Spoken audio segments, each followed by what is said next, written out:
Welcome to Sleepy Crimes. I am Anna, your host. Tonight, we drift into the shadows of Wang Qiang. We begin in the rural quiet of Budai Town, Liaoyang, where a troubled childhood gives way to the first dark impulses in the mid-1990s. Imagine, if you will, the vast, open plains of Liaoning province. It is a place where the winter lingers long after the calendar says it should be gone. The air here carries a specific weight, a sharp, crystalline quality that stings the lungs and numbs the skin. In the small, dusty corners of Budai Town, the world moves at a different pace. The rhythm of life is dictated by the seasons, by the rising and setting of a pale sun, and by the heavy silence that blankets the fields after the harvest. Breathe in deeply. Can you smell it? The scent of dry earth, the faint hint of wood smoke drifting from a distant chimney, and the metallic tang of coming snow. It is a quiet place, a place where secrets can be buried deep within the frozen ground, hidden from the eyes of a busy world. In the year 1975, a child was born into this landscape, but the warmth of a welcoming home was nowhere to be found. Wang Qiang did not enter a world of soft blankets or gentle lullabies. Instead, he was born into a house defined by the harsh, jagged edges of poverty and the suffocating presence of a father whose heart had been hardened by alcohol and the desperate cycles of gambling. Picture a small, cramped room lit only by the flickering glow of a single kerosene lamp. The shadows dance on the walls, stretching and twisting like dark spirits. In this house, silence was not a comfort. It was a survival tactic. Every creak of a floorboard, every heavy sigh from the corner where his father sat, carried the threat of a sudden storm. The young boy learned early to read the atmosphere of a room, to gauge the thickness of the tension before it snapped. He became a shadow himself, small and unnoticed, trying to shrink into the very wood of the walls to escape the eyes of a man who saw his family not as people to be loved, but as burdens to be broken. There was no school for the young Wang Qiang. While other children carried books and practiced their calligraphy, he was kept at home, his potential stifled before it could even begin to sprout. His father denied him the basic right to learn, effectively tethering him to a life of ignorance and resentment. Think of the frustration that must have simmered in a young mind that was never given a chance to expand. Instead of letters and numbers, he learned the geometry of fear and the language of deprivation. By the age of 9, the weight of the abuse became too heavy for his small shoulders to carry. He stepped out of that house and into the vast, indifferent world, becoming a wanderer before he had even lost all his baby teeth. He was a ghost in the making, walking along the edges of the railway tracks, his feet treading the cold, gray gravel as he made his way toward the city of Shenyang. The city was a behemoth of steel and concrete, a place where a small boy could easily disappear into the cracks of the sidewalk. Imagine the Shenyang railway station in the early 1990s. It is a place of constant motion, a swirling vortex of travelers, merchants, and the desperate. For a boy living on the streets, the station square was both a sanctuary and a battlefield. He slept on cold stone floors, huddled against the exhaust vents of buildings for a fleeting moment of warmth. It was here that the world showed him its teeth. In 1990, at just 15 years old, he was surrounded by a group of fellow beggars and beaten until he was nearly a memory. The physical pain was intense, but perhaps the spiritual wound was deeper. When he was eventually released from the police station, he was a different person. The softness of childhood had been completely eroded, replaced by a hard, flinty core. He was taken in by an older man, a figure who did not offer him a way out, but a way through the darkness.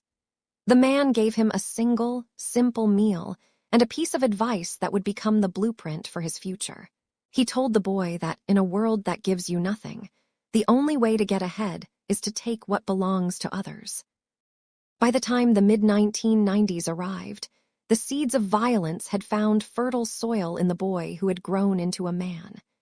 He had already spent time in labor camps, his hands becoming accustomed to the rough work of survival and the illicit rhythm of theft. The first confirmed darkness fell on a cold January night in 1995. The air was still, that same breath of cold air we felt at the beginning of our journey. Wang Qiang stood in the shadows, watching, waiting. The transition from a petty thief to a predator was not a leap, but a slow, deliberate step into a void. He moved through the public parks of Shenyang like a predator through tall grass, his presence unseen until it was far too late. He targeted those who felt safe, couples walking hand in hand, lost in their own small worlds of affection. To Wang, their happiness was an affront, a reminder of everything he had been denied in the gray light of Budai town. As he tightened his grip on the first life he would claim, the silence of the winter night seemed to lean in, listening. The first dark impulse had been satisfied, and the shadows of Liaoyang grew just a little bit longer. Rest now, as we leave him there in the cold, knowing that the journey into his darkness has only just begun. By the mid-1990s, the man known as Wang Qiang had become a ghost in the shadows of Liaoning.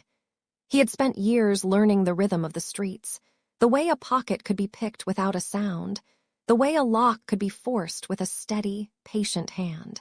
But inside him, something else was brewing, a cold, heavy weight that petty theft could no longer satisfy. It was January of 1995, a time when the winter air in northern China bites deep into the bone.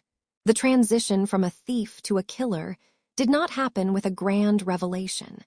It happened in the quiet, desperate moments of a man who felt the world had already discarded him. He began to realize that the same invisibility that allowed him to slip a hand into a pocket also allowed him to follow someone into the dark without a single soul noticing his presence.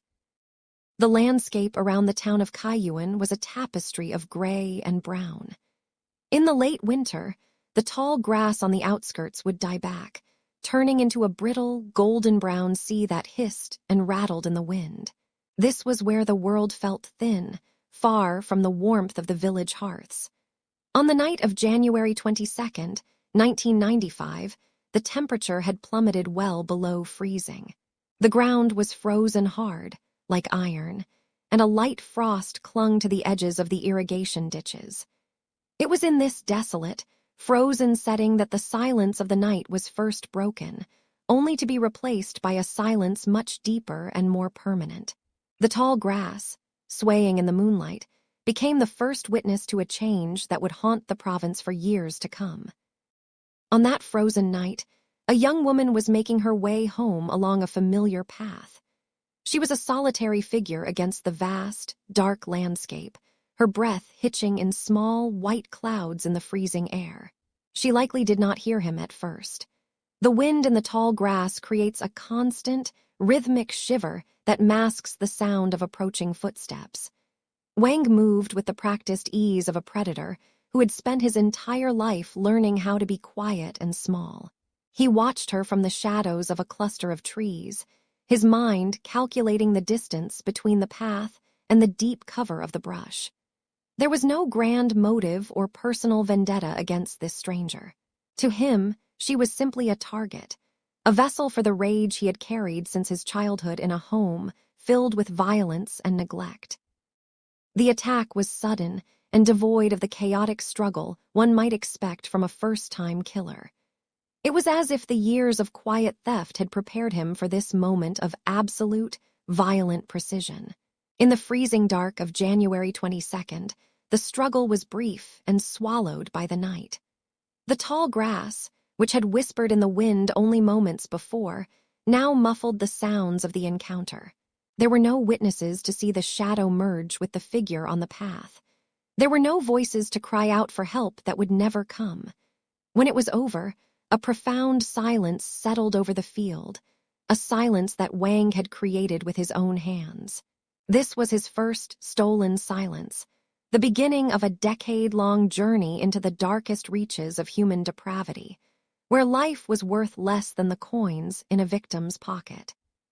When the body was discovered several days later, the investigators were met with a scene that was as chilling as the weather. The woman had been discarded near an abandoned structure, her form partially obscured by the frost and the shifting, dry grass. In the mid-1990s, forensic technology in rural China was limited, and the extreme cold had preserved the scene in a way that offered very few clues. There were no fingerprints on the frozen ground, and the wind had long since swept away any potential footprints. The local police were used to petty crimes and occasional outbursts of passion, but this felt different. It was clinical, yet brutal. There was a terrifying lack of context, a lack of connection between the victim and the perpetrator that left the authorities grasping at ghosts in the winter fog. Wang Qiang did not flee the area in a panic. Instead, he simply returned to his life as a drifter, blending back into the gray background of the provincial towns. He watched the news, or what little of it reached the streets, and realized that he had done the unthinkable and remained completely invisible. The lack of clues left behind in the tall grass was not just a stroke of luck to him. It was a confirmation of his own perceived power. He had discovered that the world did not care about the margins, and as long as he stayed in those margins, he could do as he pleased. The first stolen silence had given him a taste for the void. As the winter of 1995 began to thaw, the seeds of a much larger, much more terrifying harvest were being sown in the shadows, waiting for the grass to grow tall once again. As the 1990s progressed, the vast, sprawling landscapes of Liaoning province began to harbor a secret that the earth itself seemed to swallow. In the rural reaches of Kaiyuan and the outskirts of Tailing, the rhythm of life was dictated by the soil. The dust here is a constant companion. It coats the leaves of the corn, it settles in the creases of the elders' faces, and it muffles the sound of footsteps on the unpaved roads. But beneath this familiar layer of grit, a terrifying sequence of events was starting to take shape. It was a pattern written in blood and shadow, one that the local police struggled to decipher as the months bled into years. We are now entering the heart of the darkness, where the mundane world of a drifter collided with the unimaginable cruelty of a predator who found safety in the very silence of the countryside. The pattern was defined by its chilling lack of discrimination. While some predators seek a specific type of victim, the monster of Liaoning seemed to find his targets in anyone who was momentarily isolated by the night. In the city of Shenyang, he frequented the public parks and the quiet, winding canals. There, young couples would walk hand in hand, seeking a moment of privacy away from the crowded apartment blocks. They were looking for romance for a future, but they found only a sudden, violent end. Between 1995 and 2003, this predator would be linked to the deaths of at least 45 individuals. He did not act with the frantic energy of a madman. He acted with the cold, patient observation of a hunter. He would watch from the tall grass or the shadows of a bridge, waiting for the exact moment when the world turned its back. In the smaller villages, the methods took on an even more sinister quality. Imagine a home in the village of Zudai during the sweltering heat of July in the year 2000. The houses there are simple, often built with bricks and mortar that have seen decades of harsh winters. Inside, a family of 3 sleeps deeply, exhausted by the physical demands of the harvest. The only sound is the rhythmic chirping of crickets and the distant lowing of cattle. This was the predator's preferred stage. He would enter these sanctuaries not with a key, but with the sheer force of his will and the tools of a laborer. A pickaxe or a heavy hammer became his signature. He did not need high-tech weapons or complex schemes. He relied on the vulnerability of sleep and the isolation of the rural poor, whose cries for help would be swallowed by the vast, empty fields of corn. The violence was punctuated by a grim, secondary motive that confused investigators for years. After the initial, brutal assault, the predator would transition into a thief. But he was not looking for gold or treasures. He would pick through the humble belongings of his victims, taking small amounts of money, sometimes just a few yuan, or perhaps a set of clean clothes.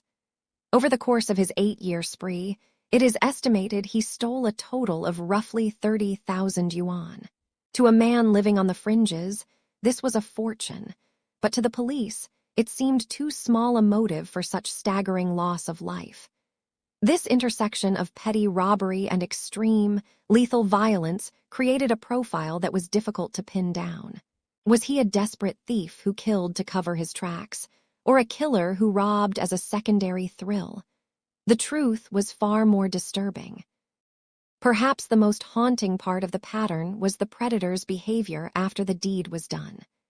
Most criminals are driven by an instinctive urge to flee, to put as much distance as possible between themselves and the cooling bodies of their victims. But Wang Qiang did not run. He was known to stay in the immediate vicinity, sometimes even returning to the scene of the crime a day later to watch the police tape go up. He would stand among the crowd of curious onlookers, a nondescript man in dusty clothes, listening to the theories of the investigators and the cries of the grieving families. He drew a strange, perverse power from this proximity. He was a ghost who walked in broad daylight, eating a simple meal at a nearby stall, while the authorities combed the earth for a monster that was sitting only a few feet away. As we look closer at the dust of Liaoning, we see that the monster's path was not random, even if it seemed so at first. He targeted the cracks in society, the places where the law was thin and the people were unprotected. He exploited the trust of neighbors who left their doors unlatched and the innocence of lovers who thought the park was a sanctuary. The sheer scale of his crimes, 45 murders and 10 rapes, was a weight that the province began to feel in its very bones. The air of Liaoning changed. The night was no longer a time for rest, but a time of high alert. People began to look at the strangers passing through their villages with new, suspicious eyes, wondering if the dust on their boots came from the road or from the floor of a neighbor's house. The pattern was complete, and the terror was only just beginning to peak. To understand how a man can commit 45 murders and go unnoticed for nearly a decade, we must first understand the ground he walked upon. The province of Liaoning, particularly around the region of Quandian, is a landscape of rugged beauty and deep, unforgiving shadows. In the late 1990s, these mountains were not just physical barriers, they were walls of silence. The terrain is a labyrinth of dense forests, steep ridges, and hidden valleys where the mist clings to the pine needles long after the sun has risen. For a predator like Wang Qiang, this geography was not a challenge to be overcome, but a sanctuary to be exploited. He moved through the brush with the quiet confidence of a creature born to the wild, knowing that the jagged earth could hide 1,000 secrets and still have room for more. Imagine the silence of those woods, broken only by the snap of a dry twig or the distant cry of a mountain bird, while somewhere in the darkness, a man waited, invisible to the world outside. The policing of this era was a world away from the high-tech surveillance and integrated databases we know today. In the small, rural villages scattered throughout the mountains, law enforcement was a matter of local stations, or peichusuo, which operated with limited resources and almost no digital connectivity. Evidence was gathered by hand, and reports were written in ink on paper that would yellow and curl in the humid summer air. There was no centralized system to link a crime in one valley to a disappearance in another. If a body was found, the news might travel slowly, carried by word of mouth or a simple telephone line that often failed during the frequent storms. The detectives were often dedicated men, but they were fighting a ghost with tools from a bygone age. Without DNA profiling or a national fingerprint registry at their fingertips, they were looking for a needle in a mountain range, unaware that the needle was moving, shifting, and watching them from the tree line. Wang Qiang lived a life that was almost entirely untethered from society. He was a nomad of the shadows, often sleeping in caves, abandoned shacks, or temporary shelters he fashioned from branches and mud. To the villagers, he was a non-person, someone who existed on the extreme periphery of their vision. In a culture where family ties and ancestral roots are the bedrock of the community, a man with no home and no name is practically invisible. He would descend from the heights under the cover of a moonless night, striking with a sudden, devastating violence before retreating back into the safety of the wilderness. He understood the rhythms of the rural life, when the farmers would be in the fields, when the children would walk home from school, and when the lamps in the windows would finally go dark. He was a student of their routines, using their predictable peace as his primary weapon.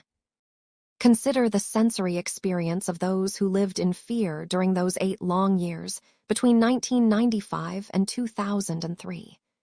The air in Liaoning during the winter is a biting, sharp cold that makes every breath feel like a blade. In the summer, it is heavy and thick with the scent of damp earth and blooming wildflowers. But through every season, there was a growing sense of unease that settled over the countryside like a cold fog. Doors that had never been locked were suddenly barred with heavy timber. The evening stroll became a hurried dash.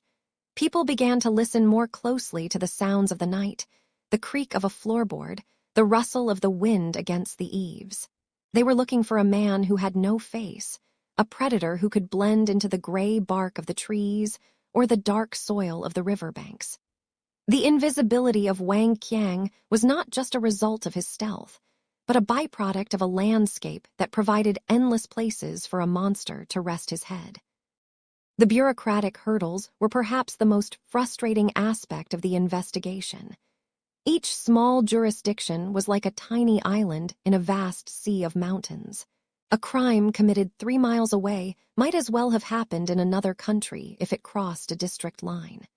Information was siloed, and the lack of communication between neighboring precincts allowed Wang Qiang to operate in the gaps between their maps. He would strike in one area and then vanish across a ridge into another, where the local officers had no knowledge of his previous atrocities. This lack of coordination meant that for a long time, the authorities didn't even realize they were hunting a serial killer. They saw isolated incidents, tragic but seemingly unconnected. It was only when the sheer volume of the disappearances and deaths became impossible to ignore that the realization began to dawn. The predator was not many, but one, and he was closer than anyone dared to imagine. As we dwell on this period of the search, we must realize that the fear was not a loud, screaming thing. It was a quiet, corrosive dread that ate away at the soul of the community. It was the sight of an empty chair at a dinner table and the knowledge that the mountains had swallowed another soul. The police continued their patrols, their flashlights cutting weak beams through the ancient darkness, while Wang Qiang watched the lights flicker and fade from the safety of the ridges above. He was the master of the terrain, a man who had turned the very earth against those who lived upon it. The invisible predator remained hidden not because he was a ghost, but because the world was too large, too divided, and too dark to see him standing right in front of it. We are left to wonder how many times he passed a stranger on a mountain path, a simple nod, and a tip of a hat concealing the darkness that resided within his heart. The morning air in the province of Liaoning was often a character in itself during those years of the late 1990s and the early 2003. It was a cold, biting presence that clung to the skin like a damp cloth, smelling of coal dust and the deep, frozen silence of the northern plains. In the small village of Zudai, the sunrise did not bring warmth, but rather a harsh, gray light that revealed a scene of absolute stillness. The investigative team, led by men whose faces had grown lined and weary from months of chasing shadows, pulled their heavy coats tighter as they stepped from their vehicles. Their breath came in short, white bursts, a rhythmic contrast to the unnatural quiet of the village square. Usually, by this hour, the sounds of roosters and the clattering of farm tools would have filled the air, but today there was only the sound of the wind whipping through the dry stalks of last season's corn. As the officers approached a small, unassuming farmhouse on the edge of the settlement, they walked with a deliberate, heavy caution. Every footstep on the frosted gravel felt like a thunderclap in the oppressive silence. They were searching for a man who had become a phantom in the eyes of the law, a predator who moved with a terrifying fluidness through the very heart of these rural communities. They called him a ghost because he seemed to lack the weight of a normal man. He left no messy trails, no grand signatures, only the devastating aftermath of his presence. Inside the home, the gray light of dawn spilled through a window, illuminating the dust motes dancing in the air.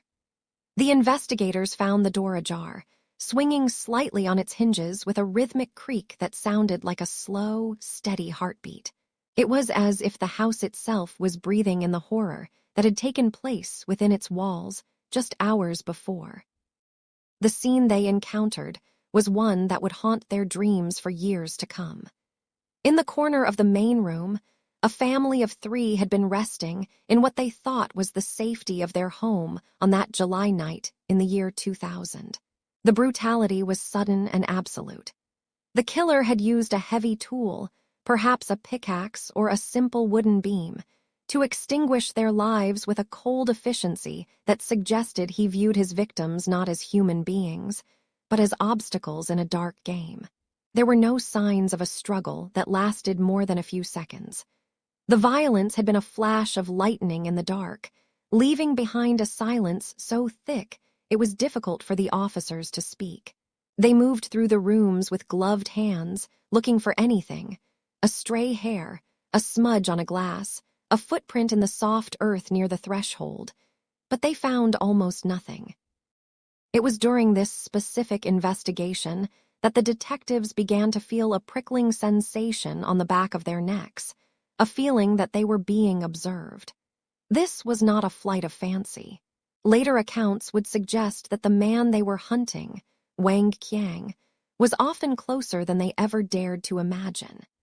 He had a habit of retreating to the low, jagged hills that ringed the villages, standing among the sparse trees and watching the red and blue lights of the police cars as they arrived. He would stand there, motionless as a statue, looking down at the flurry of activity he had created. To him, the investigation was a spectacle, a confirmation of his own power over the landscape. While the detectives were busy measuring the distance between a doorway and a bed, the killer was often looking directly at them from the shadows of the tree line, a dark silhouette against the gray sky. This behavior spoke to a psychological profile that was as chilling as it was unique. Wang Qiang did not just kill. He lingered in the space between the act and its discovery. He had been born in 1975 into a world of hardship, and he carried that coldness with him into every home he entered. He was a transient, a man who lived on the margins of society, often staying in derelict buildings in cities like Shenyang and Tailing. This lack of a permanent home made him nearly impossible to track using the conventional methods of the time. He moved through the provinces like a stray current, unpredictable and lethal. In the villages, people began to lock their doors with heavy iron bars. But even then, there was the sense that he could simply slip through the cracks in the wood or descend from the roofs like a spirit of the night, leaving no trace behind. As the investigative team finished their work at the scene in Zudai, the sun finally began to climb higher, though it remained hidden behind a thick veil of clouds. They left the farmhouse, feeling the weight of the 45 lives that had already been taken across the region by this unidentified predator. The fear in the village was palpable, a physical sensation that stayed with the officers as they drove away. They knew that somewhere in the hills or the crowded backstreets of the nearby towns, the man they called the Ghost was already planning his next move, his eyes fixed on the horizon.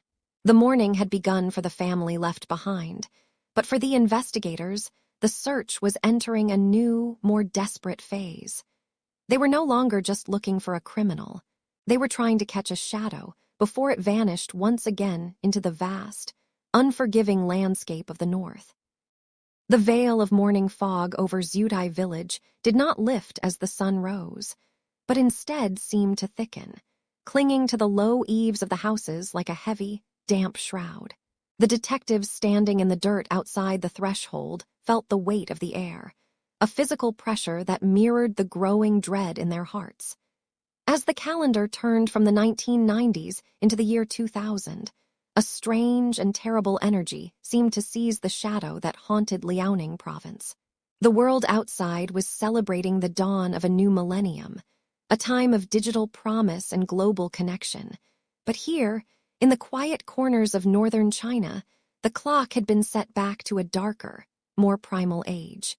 The violence was no longer a sporadic occurrence.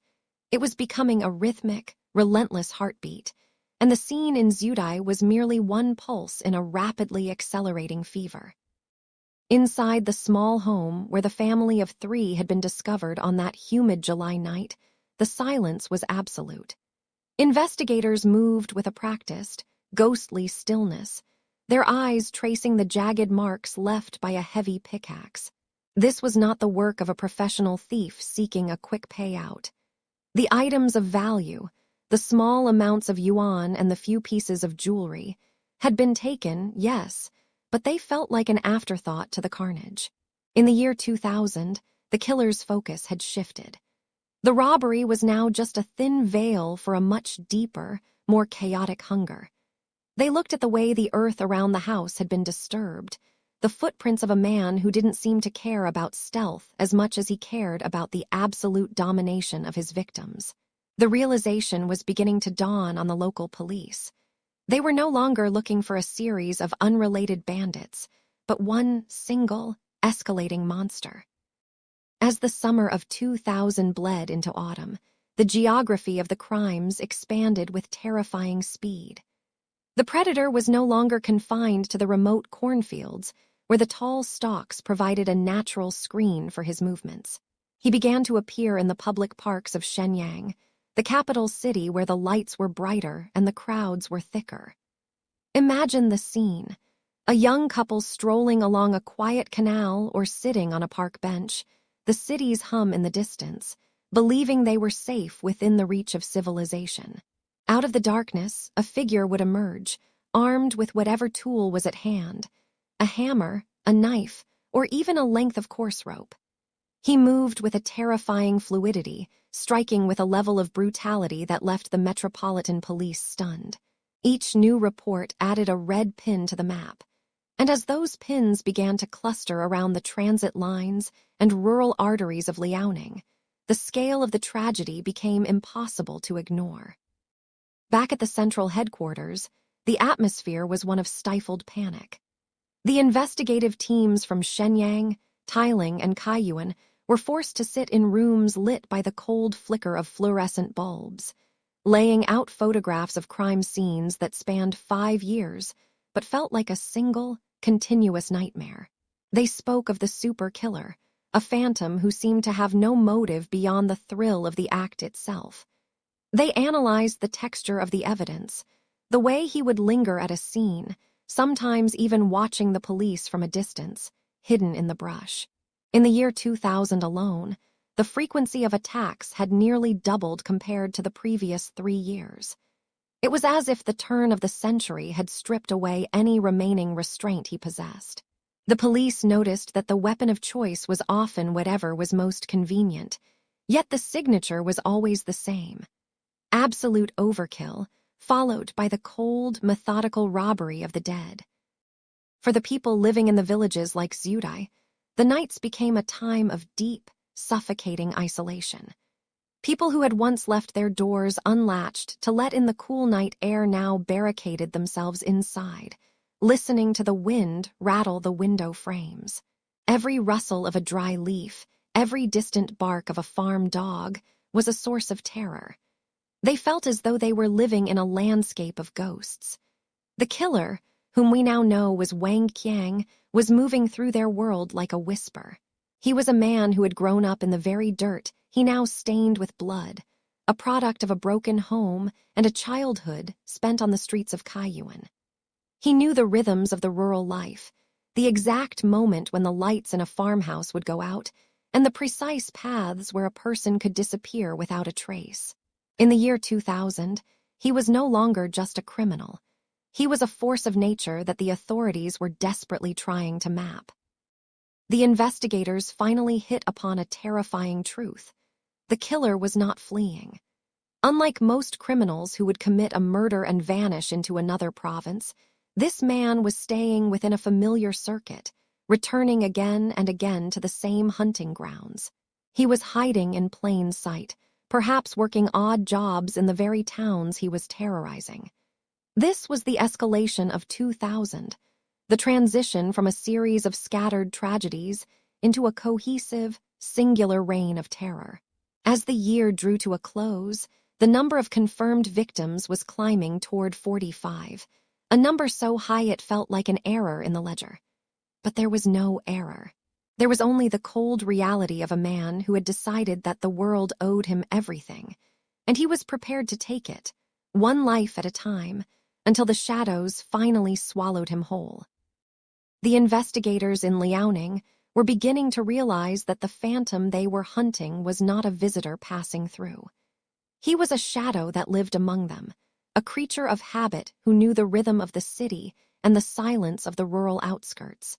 By the late 1990s, the mounting pile of case files suggested a predator who felt entirely at home in the darkness of the public parks and the isolated pathways of Shenyang and Kaiyuan. The terror was no longer an abstract threat from the outside. It was a local reality, breathing the same cold air as the families who now double-bolted their doors. The police had a growing list of numbers, 45 lives stolen, 10 souls shattered, but they lacked a name. They began to call him Number 54, a cold designation for a man who seemed to have no human face. Yet, even the most elusive ghosts leave behind traces, and for the Liaoning authorities, those traces began to take the form of fragmented memories from those who had looked into the abyss and survived. Imagine a woman walking home through a park in the purple twilight of a winter evening.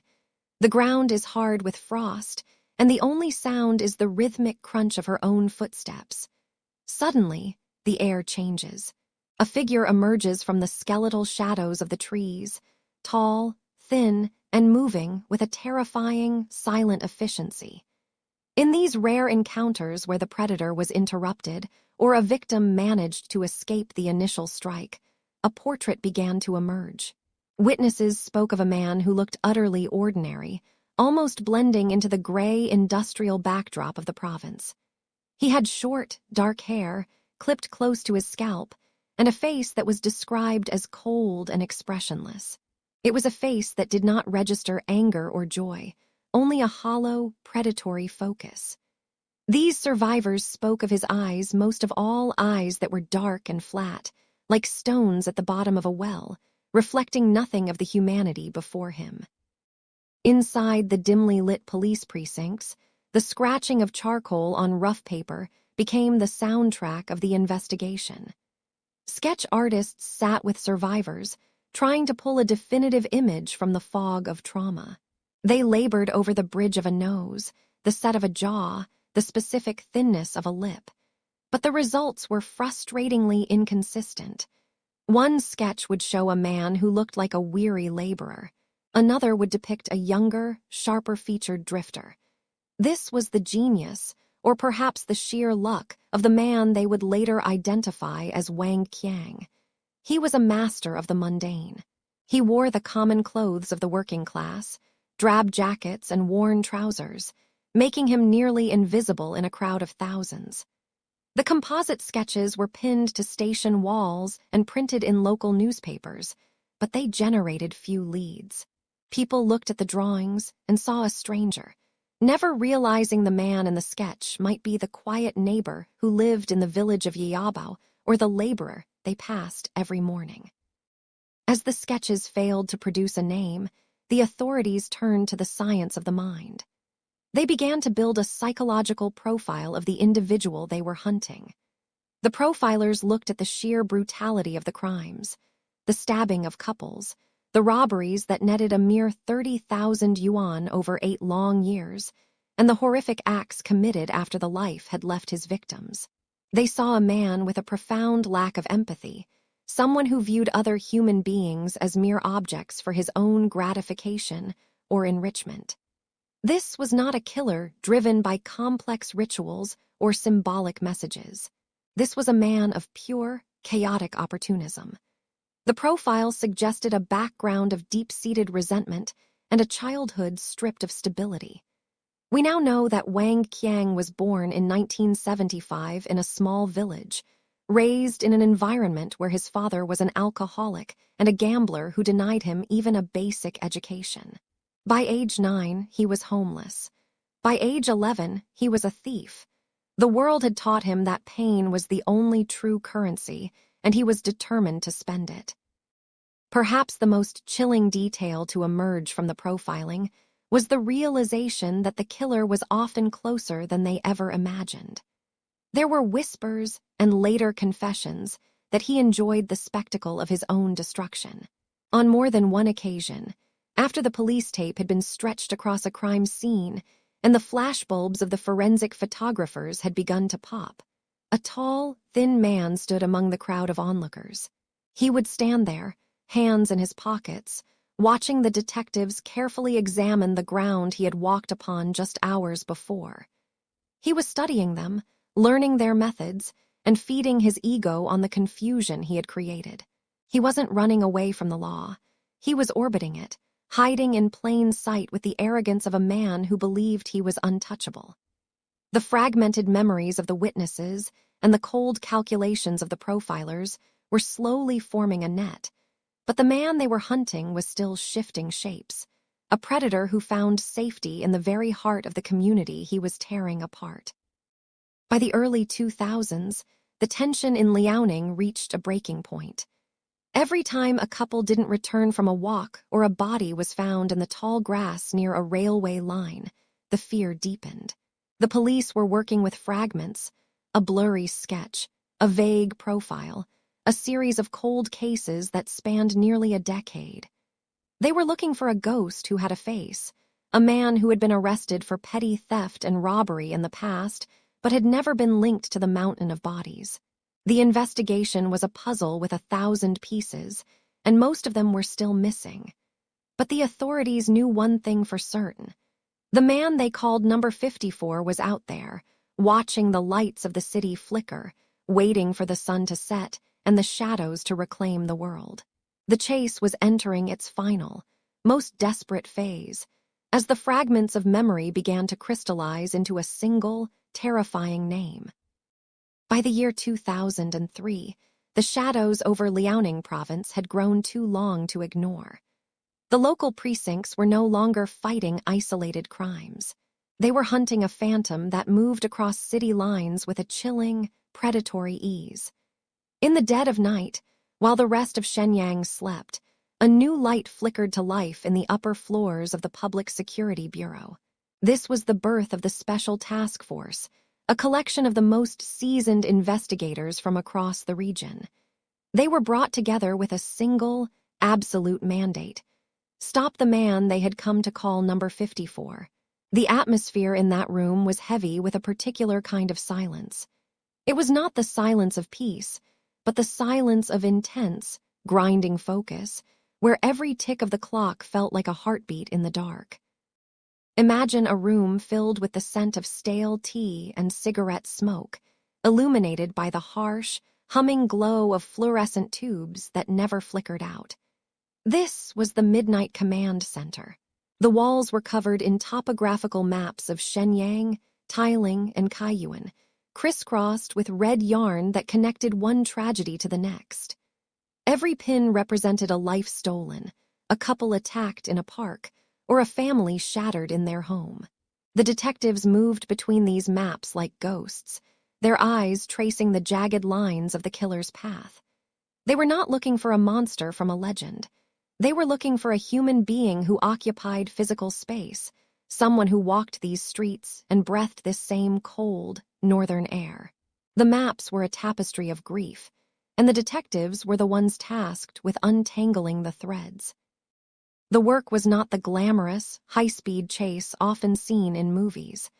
It was a slow, mechanical grind that tested the very limits of human patience. At that time, the digitizing of records was still in its infancy.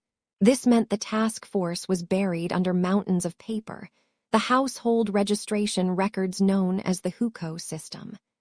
Thousands upon thousands of yellowing folders were stacked on every available surface, from the desks to the windowsills. Each one represented a citizen, a migrant worker, or a former convict. The detectives had to manually cross-reference these names against the sparse descriptions provided by the few survivors who had managed to escape the darkness. They looked for men with a history of theft, men who had spent time in labor camps, and men who seemed to have no fixed address. Night after night, the process repeated with agonizing slowness. A detective would pull a file, read the history of a man, and compare his known details to the evidence gathered from the scenes. They examined partial fingerprints found on discarded tools or pieces of torn clothing. And then, more often than not, they would set the folder aside in the cleared pile. That pile grew into towers that threatened to topple, while the suspect pile remained stubbornly small. There was a rhythmic quality to the room, the sound of paper rustling, the scratch of a pen against a ledger, and the occasional heavy sigh of an investigator whose eyes were too bloodshot to continue. They were looking for a needle in a haystack of millions, searching for a man who had spent his entire life learning how to be invisible. The pressure from the provincial leadership was immense. Every time the sun rose without an arrest, the weight on the task force increased. They knew that with every passing day, the likelihood of another attack grew. They studied the patterns, the way the killer favored the secluded canals and the quiet corners of public parks under the cover of the moon.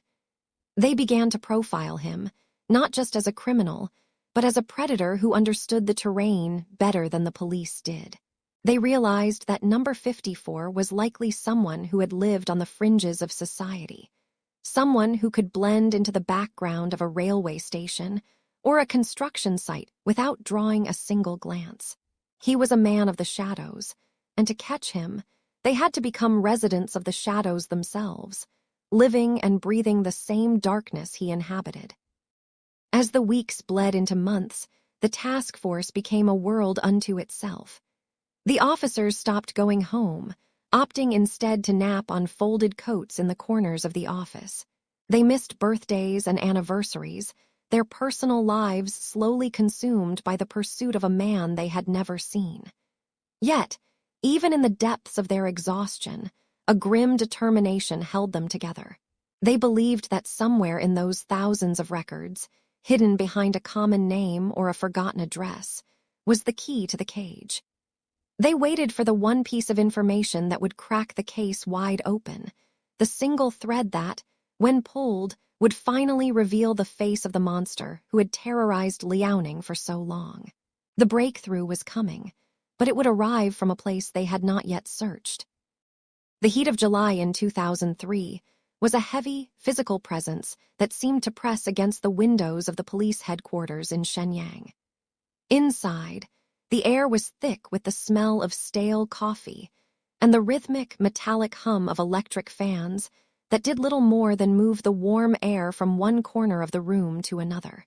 For the men and women of the task force, the seasons had become an afterthought, measured only by the changing temperature of the pavement they walked and the layers of clothing they shed. They were exhausted, their eyes rimmed with the red salt of sleeplessness, but the silence of the room was suddenly shattered by the sharp, piercing ring of a telephone. This was the moment where the abstract terror of the last 8 years began to coalesce into a single, tangible point. The monster, it seemed, had finally left a trail that was not made of blood, but of words spoken in the dim light of an interrogation room elsewhere in the province. In a separate precinct, a small-time thief had been picked up for a common robbery. He was a man of little consequence in the grand design of the law, but as the pressure of his own sentence loomed, he chose to trade a secret for leniency. He spoke of a man he had known, a man who didn't just steal for survival, but who moved through the night with a terrifying, predatory purpose. This was the single misstep that changed everything. The informant whispered a name that had never before appeared on the task force's primary list of suspects: Wang Qiang. It was a common name, ordinary and unremarkable, yet as the investigators typed it into their ledgers, the atmosphere in the room shifted. They began to pull the threads of his history, unraveling a past that included 2 terms in labor camps and a childhood defined by the jagged edges of poverty and abuse in the rural outskirts of Liaoning. As the name Wang Qiang circulated among the senior detectives, the forensic teams were simultaneously finalizing a breakthrough of their own. For years, they had been meticulously gathering trace evidence from the disparate crime scenes: a stray hair from a public park, a skin sample from beneath the fingernails of a woman who had fought back with the desperation of the dying. In 2003, the technology for DNA profiling was becoming a sharper, more surgical tool for the Chinese authorities. They had a genetic ghost, a biological signature of the killer, but they had no name to match it to until now. When the detectives cross-referenced the informant's lead with the physical descriptions provided by the few survivors, the pieces of the puzzle did not just fit. They locked together with a sickening click. The thin, cold-eyed man described by witnesses was no longer a shadow. He was a man with a record, a face, and most importantly, a likely location. The investigation pivoted with a violent speed. They tracked the movements of this newly identified suspect, tracing the sale of stolen items that had vanished from the pockets of victims years prior. There was a particular focus on electronics and small valuables, things easily carried, easily sold, yet each carrying the invisible weight of a life taken. The digital and paper trails led the officers away from the bustling urban centers of Shenyang and back toward the quiet, dusty horizons of the countryside. They found themselves heading toward the village of Yabo, a place where the passage of time felt slower, and where a stranger might easily blend into the background of working-class families and agricultural rhythms. The contrast was stark. The most prolific killer in the region's history was not hiding in a fortress or a dark cellar, but in a small, unassuming residence that looked like any other on the block. The residence in Yeyabo was a structure of brick and weathered wood, softened by the summer dust that coated the leaves of nearby trees. To any passerby, it was a home of humble means, perhaps even a sanctuary of domestic peace. But as the unmarked police vehicles circled the area on July 14, 2003, the officers saw it through a different lens. They saw the windows as vantage points and the heavy door as a barrier between them and the answer to 45 unsolved murders. They moved with a practiced, silent intensity, closing off the escape routes through the narrow alleys and the gardens. The air was still, the only sound the distant bark of a dog and the crunch of gravel under heavy boots. They were no longer chasing a ghost through the fog of a park or the shadows of a canal. The man who had eluded them for nearly a decade was inside, perhaps sitting at a table or lying on a bed, unaware that his single misstep had finally brought the world to his doorstep.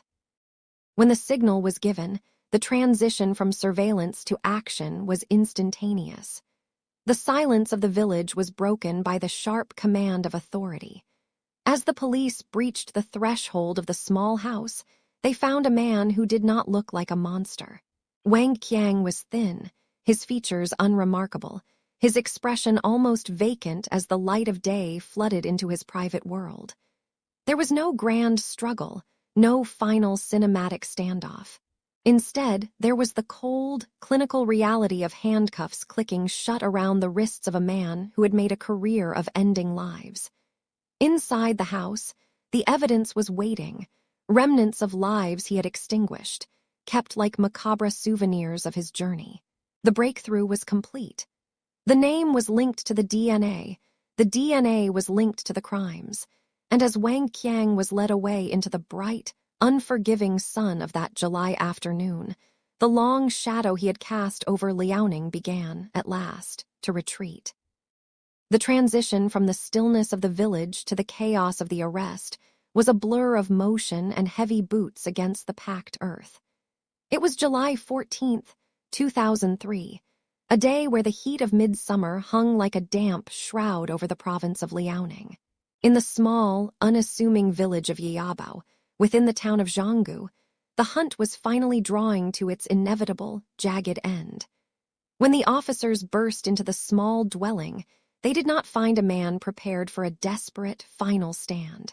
Instead, they found Wang Qiang standing by his stove, the faint scent of wood smoke and a humble meal filling the cramped kitchen. There was no struggle, no frantic reach for a weapon, no attempt to flee through the back shadows. He looked at the men who had pursued him for years with a look of profound, eerie recognition. As the iron cuffs clicked around his wrists, his voice was a low, steady rasp that seemed to vibrate in the sudden silence of the room. "You have finally come," he said. It was a statement of fact, devoid of fear, as if he had been waiting for this specific moment of reckoning since his first shadow fell across a park path in 1995. The transport to the police station in Kaiyuan was conducted in a heavy, contemplative silence. Outside the window of the police vehicle, the rural landscape of Liaoning flickered by, vast fields and distant hills that had once been his hunting grounds. Inside the car, the air was thick with the realization that the man sitting between the officers was the ghost they had been chasing, the phantom of the public parks. They arrived at the precinct as the sun began to dip, casting long, bruised shadows across the concrete. He was led through the corridors, his small frame seemingly insignificant against the weight of the crimes he was suspected of committing. He was taken deep into the facility, past the administrative desks and the holding cells, to a room that would become the setting for one of the most chilling confessions in the history of the country. This was the interrogation room, often referred to by those who passed through its heavy doors as the Iron Room.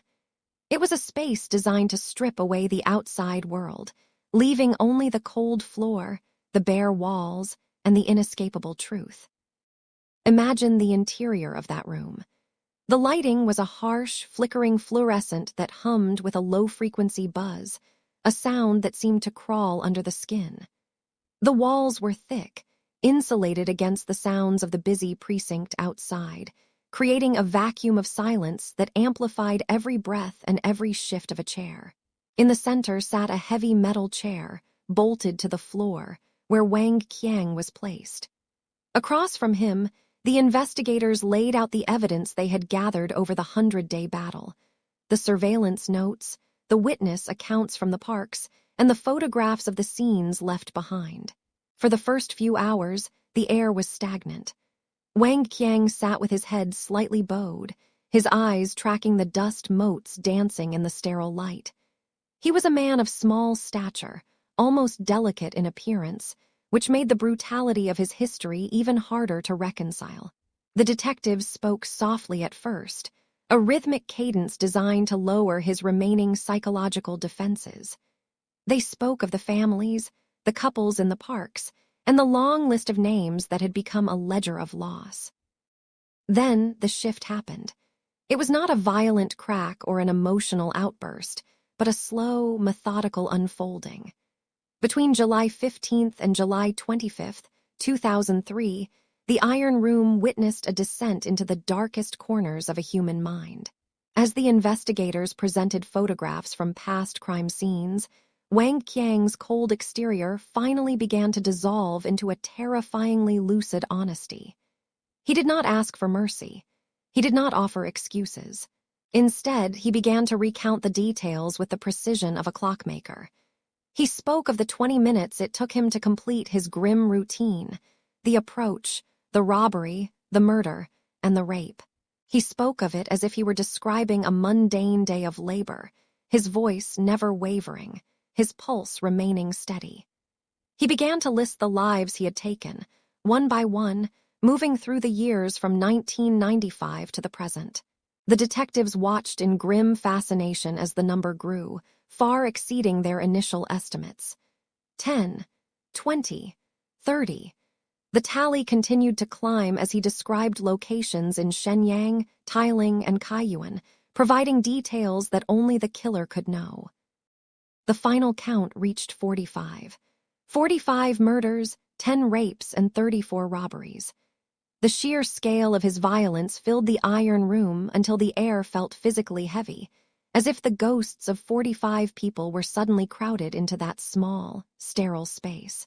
He described one instance from July 2000, where he had come across a family of 3 sleeping in a village. He recounted the use of a pickaxe, the lack of hesitation, and the horrific acts that followed with a detachment that made the investigators' blood run cold. He was particularly proud of his speed, boasting to those across the table about how quickly he could extinguish a life and vanish back into the night. He had been a predator who watched the police from the edges of his own crime scenes, a man who felt more at home in the shadows of the park than in the light of the sun. As the confession concluded, the transcript ran for hundreds of pages, a mountain of evidence that spelled out the end of his journey. The Iron Room had held many secrets over the years, but none as heavy or as dark as the 45 lives admitted by the man who had simply been waiting for the police to arrive at his stove. The air inside the Shenyang Municipal Intermediate People's Court in 2005 was heavy, a suffocating blend of anticipation and historical weight. After years of terror that had gripped the Liaoning province, the man responsible for the darkness was finally facing the bright, clinical light of the law. Outside, the city of Shenyang was moving, the sounds of traffic and life continuing as they always did. But inside the courtroom, time seemed to slow to a crawl. The walls were high and the ceiling distant, amplifying the sound of every footstep and every rustle of paper. For the families of the victims, this was the culmination of a long, agonizing journey through grief and uncertainty. They sat on the hard wooden benches, their bodies tense, many holding small, framed photographs of the loved ones they had lost to the shadows of the parks and the riverbanks. The trial was the focus of the entire nation, known officially as the Liaoning No. 3 public case, a title that felt far too sterile for the visceral horror it contained. Wang Qiang sat in the defendant's dock, a small, unassuming figure who seemed physically incapable of the sheer scale of violence he had unleashed. He was 30 years old now, his face a mask of indifference that chilled those who looked upon him. Throughout the proceedings, he remained eerily calm, his eyes often downcast or fixed on a point in the distance that only he could see. There was no flicker of remorse, no twitch of a lip that suggested he felt the weight of the 45 lives he had admitted to taking. The prosecution spent hours meticulously laying out the evidence, a mountain of documentation that spanned 34 robberies and 10 counts of rape. The sound of the judge's voice reading through the charges was a rhythmic, steady drone, punctuated only by the soft sobs of the gallery. Each charge was a story of a life interrupted, a future stolen in the dead of night. And as the list grew longer, the collective breath of the courtroom seemed to catch in a single, shared moment of disbelief. The stillness of the courtroom was shattered during a particularly graphic testimony when the raw emotion of the families finally boiled over. A relative of one of the victims, a man whose face was etched with the lines of years of sorrow, could no longer contain his fury. In a sudden, desperate movement, he lunged forward, leaping toward the dock and striking Wang Qiang with his fists. He screamed that Wang was an evil monster who deserved to be torn into pieces, his voice cracking with a pain that no legal verdict could ever truly heal. The court guards intervened quickly, pulling the man away and restoring a hollow kind of order, but the outburst left an indelible mark on the day. It was a reminder that while the law seeks order and logic, the human heart only knows the jagged edges of loss. Wang Qiang barely reacted to the assault, simply straightening his clothes once the man was removed, his expression remaining as empty as a dried-up well. On March 23, 2005, the trial moved with surprising speed. Because Wang had provided a full confession and cooperated with investigators by leading them to his various crime scenes, the complex legal machinery moved toward its inevitable conclusion. He pleaded guilty to nearly every charge, admitting his crimes with a detached honesty that was more disturbing than a denial would have been. He even made a point to clarify that his accomplices, while involved in the robberies, had no part in the murders or the rapes. He took the full weight of the blood upon himself, not out of a sense of nobility, but as a final, cold statement of his own singular power over his victims. The judge looked down from the high bench, the scales of justice finally tipping. The verdict was delivered on April 28, 2005. Wang Qiang was sentenced to death, his political rights were stripped for life, and his personal property was ordered to be confiscated by the state. Even as he sat in his cell awaiting the final day, the shadow of Wang Qiang continued to grow. In the months between his sentencing and his execution, he began to speak again, revealing secrets that had remained buried in the earth. He confessed to 3 additional murders in the cities of Tailing and Fushan, crimes that had gone unsolved for years. It was as if he wanted to ensure that the full extent of his dark legacy was known before he departed. For his final meal, he requested a simple dish of shrimp, a strange, mundane detail in the life of a man who had lived so far outside the bounds of human normalcy. On the morning of November 17, 2005, the end finally arrived. He was taken to an execution ground in Shenyang, the very city he had terrorized. The execution was carried out by a single gunshot, a swift conclusion to a life that had caused so much prolonged suffering. With the pull of a trigger, the physical presence of the monster of Kaiyuan was gone, leaving only the paperwork and the memories behind.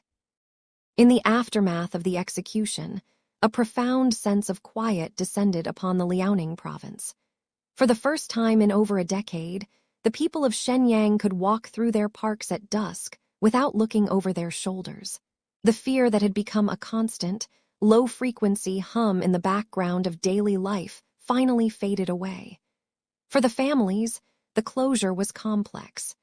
The death of the killer did not bring back their sons, their daughters, or their partners, but it did provide a finality that allowed the healing process to begin in earnest.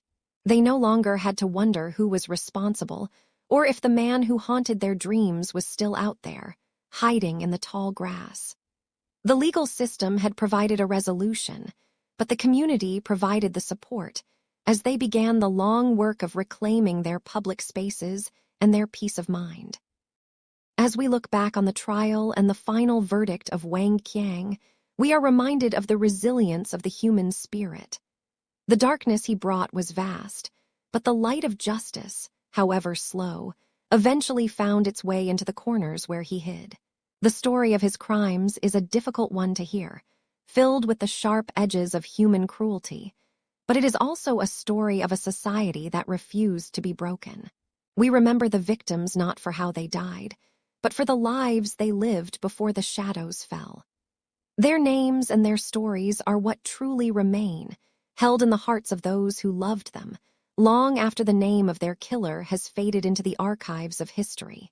In the stillness of the night, we find comfort in the fact that the terror has ended and the balance has been restored. The case rests now. Let the details fade. You are safe. Close your eyes, breathe deeply, and have a good night. Sleep well. The final chapter of this long and heavy journey brings us to a quiet courtroom in the city of Shenyang. In the early months of 2005, the air inside that room felt thick with the weight of names, 45 names, to be exact. These were the victims of Wang Qiang, a man whose shadow had stretched over Liaoning province for nearly a decade. As the legal proceedings unfolded, the sheer scale of the tragedy was laid bare. I want you to imagine the sound of thousands of pages of evidence being turned. A soft, paper rustle that was the only noise in a room frozen by the gravity of the truth. There were documents detailing 10 counts of rape and 34 robberies, but it was the number 45 that hung in the air like a winter fog. The trial was swift, but the impact was monumental. After years of terror that began in 1995, justice was no longer a distant hope. It was a physical presence in that room, steady and unyielding. The sentence was delivered in the spring of 2005, a decree of death that felt like a closing of a dark and heavy iron gate. But the finality did not truly settle until the morning of November 17, 2005. Imagine the early light of that day in Shenyang. The ground was likely covered in a thin, crystalline layer of frost that crunched softly underfoot. The air was crisp and biting, the kind of cold that makes your breath bloom in white clouds before vanishing into the sky. On that morning, the man who had been known as the Butcher of Budai reached the end of his path. The execution was carried out with a sudden, sharp silence. In an instant, the threat that had haunted the public parks and the quiet canals of the city was gone. The predator was no longer a phantom in the night.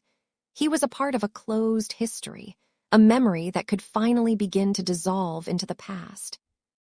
When we look back at the legacy of this case, we find ourselves reflecting on the tragic cycle of violence. We see a boy born in 1975 who grew up in an environment of unimaginable cruelty, shaped by an abusive and gambling father. We see a child who was homeless by the age of 9 and a criminal by the age of 11, a product of a world that failed to protect him before he failed the world. It is a somber reminder of how deep the roots of darkness can grow when they are watered with pain. Yet, the story of Wang Qiang is also a story of the resilience of the human spirit. The communities in Budai Town and Kaiyuan had to find a way to breathe again. They had to learn how to walk through the parks at twilight without looking over their shoulders. Slowly, the fear that had been stitched into the fabric of daily life began to unravel, replaced by the quiet, steady rhythm of normalcy and the healing power of time.